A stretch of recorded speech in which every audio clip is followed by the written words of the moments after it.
నమస్తే welcome to ATV అయితే SC వర్గీకరణ పేరిట మందకృష్ణ మాదిగ గారు పోరాడుతూ ఉన్నారు గత 30 ఏళ్ళుగా. కానీ ఇందులో కొన్ని ఉపకులాలకి అన్యాయం జరుగుతుందంటూ కూడా వాళ్ళు ఈరోజు ప్రెస్ మీట్ పెట్టడం జరిగింది. ఏదైతే మందకృష్ణ మాదిగ గారు చేస్తున్నది మాకు అన్యాయం జరుగుతుంది, కానీ మాకు ఏదైతే మాకు సి గ్రూప్లో ఉందో మమ్మల్ని అందులో ఉండి మాకు ధృవీకరణ పత్రాలు ఇవ్వాలని చెప్పేసి కూడా వాళ్ళు డిమాండ్ చేస్తూ ఈరోజు ప్రెస్ మీట్ పెట్టడం జరిగింది. మనతో పాటు కొంతమంది నాయకులు ఉన్నారు. అన్న ఏంటి మరి ఏదైతే ఎస్సీ వర్గీకరణ పేరిట గత కొన్ని 30 ఏళ్ళుగా పోరాడుతూ ఉన్నారు మీకు ప్రత్యేక ఉండాలని చెప్పేసి, కానీ ఏదైతే మీ సి గ్రూప్లో మీకు అన్యాయం జరుగుతుందని మీరు చెప్తా ఉన్నారు, ఏం చెప్తారు? వర్గీకరణ మేము వ్యతిరేకిస్తున్నాము. తర్వాత సుప్రీంకోర్టు ఇచ్చిన తీర్పును కూడా మేము స్వాగతిస్తున్నాం. కాకపోతే వీళ్ళు జనాభా లెక్కనే 2011 ప్రకారం తీసుకోవడం వల్ల మా జనాభా 3707 మంది ఉన్నారు.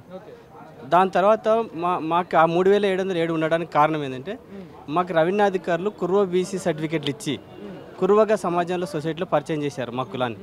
అది కుర్వగా ముద్ర చేశారు. ఆ జనాభా అంతా 2011 సెన్సెస్లో బీసీగా నమోదైంది. ఇప్పుడు 2011 తర్వాత 2014లో సమగ్ర కుటుంబ సర్వే కేసీఆర్ గారు చేసినప్పుడు అప్పుడు సుమారుగా వీళ్ళ దగ్గర కమిషన్ దగ్గర ఉన్న రిపోర్ట్ ప్రకారం 55,000 మంది ఉన్నారు. అంటే దాదాపు 15 టైమ్స్ పెరిగినారు. ఇంత జనాభాను పెట్టుకున్నప్పుడు వాళ్ళు 2011 సెన్సెస్ తీసుకున్నప్పుడు 2011లో మా స్థితిగతులు ఎంతనో మా జాబులు ఎంతనో చూస్తే మేము అత్యధిక వెనుకబడిన జాతిలో గ్రూప్ 1లోకి వస్తాం. కానీ మా గ్రూప్ అత్యధికంగా ఆ టాపర్ గ్రూప్లోకి పోయినామంటే అర్థమైంది మా జనాభాను 3700 తీసుకోవడమే తప్పు జరిగిందని కమిషన్కి తెలియజేయాలనుకున్నాం.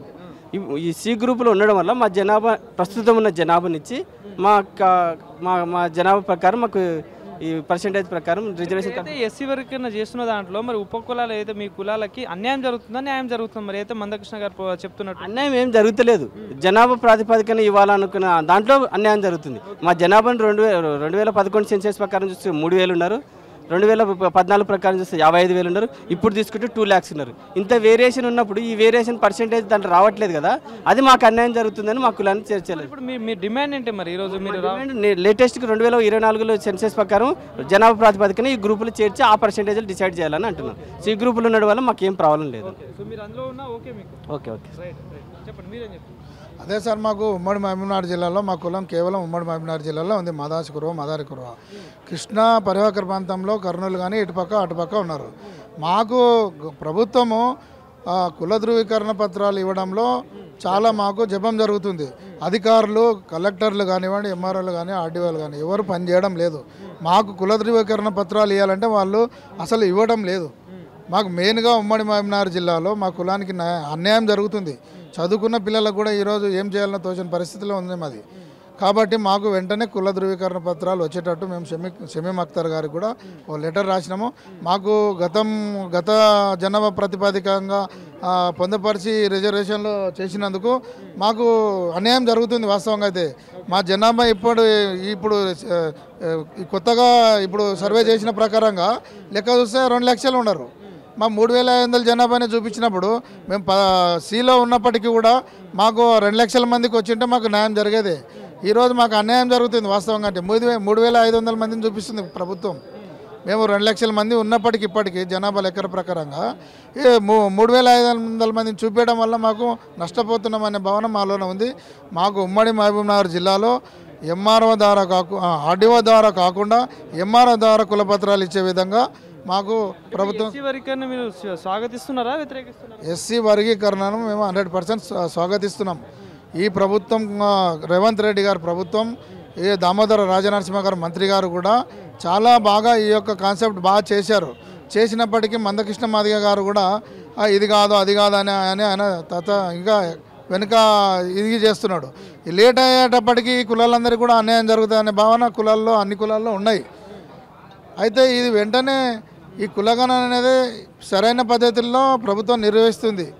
కాబట్టి మా కులాలన్నీ కూడా ఈరోజు ఎవరు వ్యతిరేకిస్తలేమో ఈ కులగణని అందరూ కూడా స్వాగతిస్తున్నాం. ఉపకులాలు కూడా మాల కులాలు కూడా స్వాగతిస్తున్నప్పటికీ మందకృష్ణ గారు కొద్దిగా వెనకాడుగేస్తున్నారు. కాబట్టి ఈ కులగణన జరిగితే 11% రిజర్వేషన్ కావాలని కోరుకున్నా, కానీ అంత 9% ఇవ్వడం వల్ల అందుకే దీనివల్ల కొన్ని ఉపకులాలకు అన్యాయం జరుగుతుంది, అందుకే దీని మీద పోరాడుతున్నామని అంటున్నారు సార్. వాస్తవానికి సుప్రీంకోర్టు ఆర్డర్ ఏమి ఇచ్చిందంటే వెనుకబడిన కులాలకు ఏవైతే ఉందో వారికి న్యాయం చేసిన తర్వాత మీరు అందరూ పంచుకోండి అని చెప్పింది.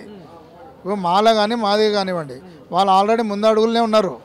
ఈ మిగతా ఉపకులాలకు ఏవైతే ఉందో ఆ ఉపకులాలని కొంతమంది మా దాంట్లోనే మోస్ట్ బ్యాక్వర్డ్ ఉన్న కులాలని అందుకని షమీం అఖ్తర్ గారు వాళ్ళందరూ ఎవరెవరు వెనుకబడితనంలో ఉండరో వాళ్ళందరినీ కూడా ఏ గ్రూప్లో చేర్చడం జరిగింది. మాకు కూడా దాంట్లో ఉన్న కులాల మేము సి గ్రూప్లోనే ఉన్నాం. ఇప్పుడు కూడా సి గ్రూపులే వేసారు. కాకపోతే మా జనాభా 3,500 చూపిస్తున్నారు, 2 లక్షలు ఉన్నది. కాబట్టి మా బాధ అంతా ఏంటంటే మేము అన్యాయపోతున్నది ఏంటంటే మాకు ఎక్కువ మందికి రావడం లేదు. అది మా బాధ. ఈ యొక్క కులగణన అనేది ముఖ్యమంత్రి గారు చాలా అద్భుతంగా, మన మంత్రి గారు దామోదర్ అన్న గారు వారు తెలంగాణని కూడా ఇదే విధంగా తెచ్చిండు. ఇదే విధంగా ఇప్పుడు కులగణన కూడా న్యాయబద్ధంగానే జరుగుతుంది.